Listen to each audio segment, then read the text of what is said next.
One of the most controversial aspects of Guild Wars 2 is without a doubt the combat system. Some people love it while others hate it. Some people think of it as a complex and deep combat system, while others believe it's just too simplistic to be engaging. Personally, I think the problem, within quotes, is that once again Guild Wars 2 gives the players the tools they need, and then lets them to use those tools as they will, without forcing them on a specific path. The beauty of this approach is that once you understand it, it gives a lot of flexibility, but until then, it has the opposite effect and seems very restrictive. From what I have seen, some people took one look at the skills, saw which ones did the most damage, and went on playing by using the optimum rotation to maximize damage with those skills, just like you would generally do in a traditional MMO.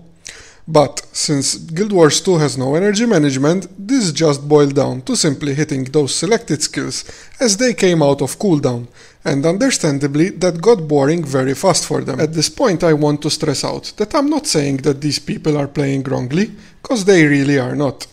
The game wants people to play the way they want, and that's what ultimately they're doing. What they might be missing, however, is that if they crave complexity, the complexity is there. Not only that, but I would say that the complexity provided by the Guild Wars 2 combat system is much more than any energy management system could ever provide. We are used to think in terms of roles when it comes to combat. If I am a DPS, then I upgrade my DPS skills and do not really worry about support or tanking, cause my skills will not allow for that. Some MMOs branch each of these skill sets by providing various development options. In such games, focusing specifically on DPS, you can get skills that maximize DPS on a single target. Other skills might be designed to DPS multiple targets, while others still might focus on damage over time. Some games generally provide a huge list of skills, but if one diversifies a lot, he will not be very effective. At the end of the day, in most cases, everyone will still end up developing the skills in a chosen path as best as they can, ending up with a limited number of specialized skills. Guild Wars 2 does things differently here once again. There are no roles and there are no paths to follow. There are just skills provided by the chosen weapons as well as 5 other skills selected by the player. The game does not give a specific direction to either one, though some weapons are more suited for certain roles, so to speak. But let's not get ahead of ourselves. Let's see where the complexity lies in the Guild Wars 2 combat system.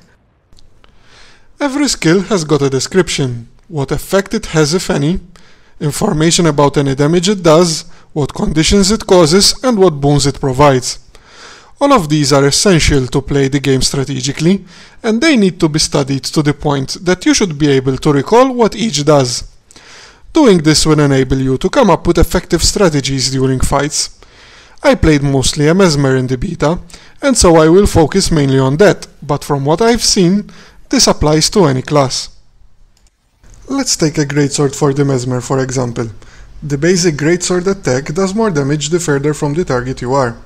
It is an important detail, so if we want to be efficient in combat, we have to give ourselves as much distance as possible from our target. Mirror Blade creates a phantasm that damages enemies, gives a boost to allies, and is a combo finisher. I could go on, for every single skill has such information. And that's not all. My healing skill Ether Feast, for example, does 60% more healing for every phantasm I have on the field. I can have up to 3 phantasms at any one time, so with that in mind, I can make sure that when I need healing, I can boost my heal by a factor of 3 if I play it smart. Furthermore, my illusions can be sacrificed to damage my enemies, inflict conditions on them, or boost my own defenses. Added to all of this, we also have weapon swapping, which gives me a total of 10 weapon skills which I can use to cause effects, conditions or booms. Additionally, there are 5 other skills I can pick, which open up other options for me during my battles. When I'm fighting, I don't need to think what's the best skill rotation, or which skill comes next in the specific rotation. Instead, I have to analyze my situation, and employ what skills I think would give me the biggest advantage. I think this is something that most people end up missing, and instead end up feeling that hitting the right skill, in the right order like they're used to, is all there is to it. Combat in Guild Wars 2 is situational and tactical. Situations change all the time, and so should tactics. Don't try to find the best skill rotation thinking it will give you the best advantage, cause in my experience it just doesn't work that way. Let me give you yet another tactical decision that I might do during a fight. My greatsword is really good at causing damage, much more than my staff, but if I'm surrounded by multiple allies and multiple enemies, I can most likely be more useful to the fight if I switch to my staff, which will allow me to stack conditions on my enemies, while stacking booms on my allies.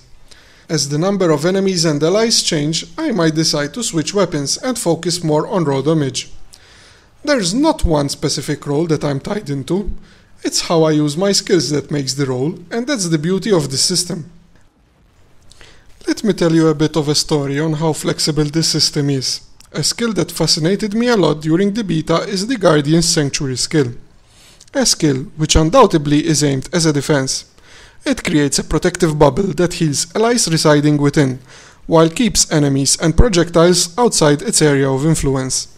Any enemy in the bubble area when it is cast will be pushed out by the barrier. During one fight against a boss, fight which is showing right now, some Guardians were not considering the fact they were actively engaged in a huge fight with multiple friendly AoEs attack going off all the time. When they cast the barrier, they were pushing the enemy outside of the AoE range, effectively helping out the same enemy they were trying to kill. On the opposite side, I heard this interesting story by Scott Hawks from Gamebreaker TV, where during one world versus world battle, they had an enemy ranger shooting at them from a cliff.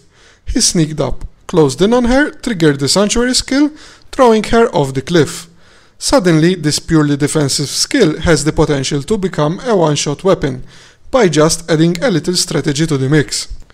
If you want to use your most powerful skills and do as much damage as you can on your target, you're free to do just that.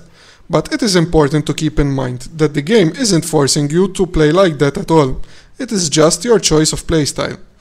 Even a purely defensive skill like Sanctuary can turn into the most powerful damaging skill if used in the right way and in the right circumstance. Finally, let me finish by saying this.